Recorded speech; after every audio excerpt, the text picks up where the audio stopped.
You're diagnosed with glaucoma, now what? A diagnosis of glaucoma can be devastating to hear. This horrid disease can cause a certain amount of vision loss or even blindness. There are many kinds of treatments to choose from, including medications and surgery, so it's imperative that you talk to your physician as well as do your own research about which procedures is right for you. Even though there is no cure as yet for glaucoma, there are treatments available, including eye drops and surgery. These treatments are designed to lower pressure in the eyes so that the optic nerve will receive less damage. Surgery for glaucoma can be in the form of laser treatment or cutting surgery, and they're both very effective and safe. You should see your doctor immediately if you develop signs of glaucoma such as headaches after reading or when entering dark areas, especially if you see halos or experience blurry vision. Other signs of glaucoma include poor color awareness, poor night vision, and if sections of what you're looking at don't appear, such as an entire word when reading. There is no one measure that lets a glaucoma specialist diagnose glaucoma. Instead, she will likely look at a number of things such as visual field, the condition of the optic nerve, symptoms you're experiencing, intraocular pressure and decreased vision to see on either side, and inability to perceive motion. There are some things that you can personally change in your lifestyle to reduce the risk of eye pressure. Regular exercise, about 3 days per week, has been shown to reduce pressure.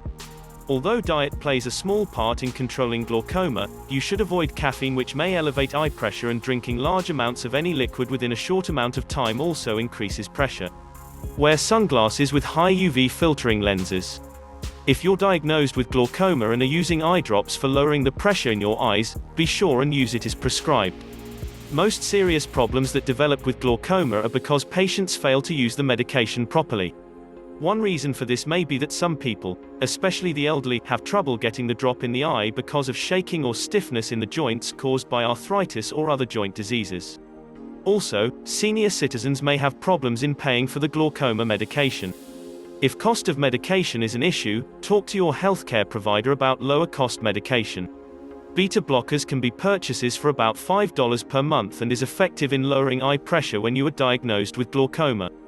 Also, get in touch with the Glaucoma Research Foundation or the National Eye Institute. Both organizations can provide useful information about glaucoma.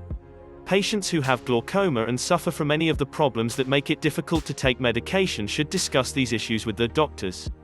These obstacles can be overcome, and the patient needs to understand how important treatment for glaucoma is, and know the ramifications for lack of treatment. Thanks for watching our video. Make sure you subscribe to receive more video related to glaucoma, and many other everyday health and wellness. Don't forget to leave a comment, hit the like button, and share our video. Thank you so much for watching. Be safe, and stay healthy.